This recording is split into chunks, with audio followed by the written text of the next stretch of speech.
আসসালামু আলাইকুম এভরিওয়ান। কেমন আছেন সবাই? আশা করছি আল্লাহর রহমতে সবাই ভালো আছেন। আজ আমি আপনাদেরকে চিকেন স্যুপ তৈরি করে দেখাবো। শীতের দিনে এক বাটি গরম, গরম স্যুপ খেতে যেমন মজা তেমন স্বাস্থ্যকর। আর আমি খুব সহজভাবেই তৈরি করে দেখাবো আপনাদেরকে। তো চিকেন স্যুপ তৈরি করার জন্য ১ পিস চিকেন নিয়ে নিয়েছি আর সাথে দিয়ে দিচ্ছি ৩ কাপ পানি। এখন দিয়ে দিচ্ছি 1/2 চা চামচ আদা রসুন বাটা আর ১ চামচ তেল। আপনারা চাইলে তেলের পরিবর্তে বাটা দিতে পারেন। চুলার জালটা হাই হিটে রেখে চিকেনটা আমি সিদ্ধ করে নিব যতক্ষণ না ভালো মতো সিদ্ধ হচ্ছে।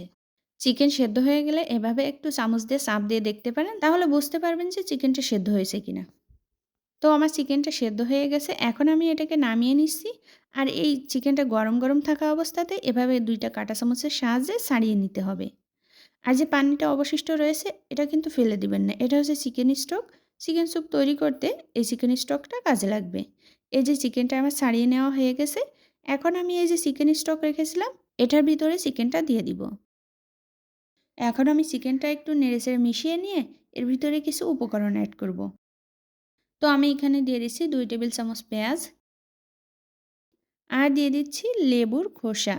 লেবুর খোসার যে উপরের সবুজ অংশটা আছে শুধুমাত্র সেইটুকুই দিতে হবে। খেয়াল রাখতে হবে যেন সাদা অংশটা না যায়।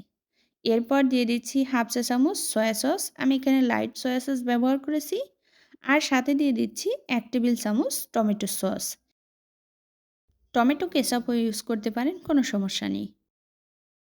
এখন ১ টেবিল চামচ কর্নফ্লাওয়ারের ভিতরে অল্প একটু পানি দিয়ে গুলে নিচ্ছি ভালো করে আর অল্প, অল্প করে এভাবে করে মিশিয়ে নিচ্ছি।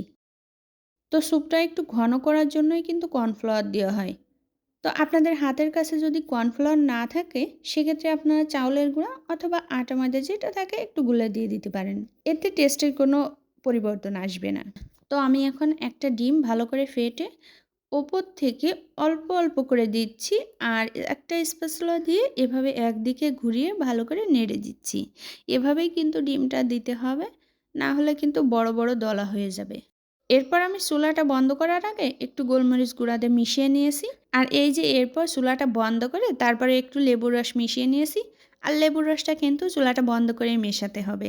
না হলে লেবুর যে ভিটামিন সিটা আছে এটা নষ্ট হয়ে যাওয়ার সম্ভাবনা থাকে। এখন আমার চিকেন স্যুপটা পুরোপুরি রান্না করা হয়ে গেছে। আমি এটাকে একটা বাটিতে সার্ভ করে নিচ্ছি। দেখে তো মাশাআল্লাহ, মাশাআল্লাহ দারুণ লোভনীয় লাগছে। আর খেতে তো অনেক বেশি ইয়াম্মি হয়েছে। আর আপনারা নিশ্চয়ই খেয়াল করেছেন যে এটা আমি কত সহজভাবে তৈরি করেছি। তো আজকের মতো এখানেই বিদায় নিচ্ছি। সবাই ভালো থাকবেন, সুস্থ থাকবেন। আল্লাহ হাফেজ।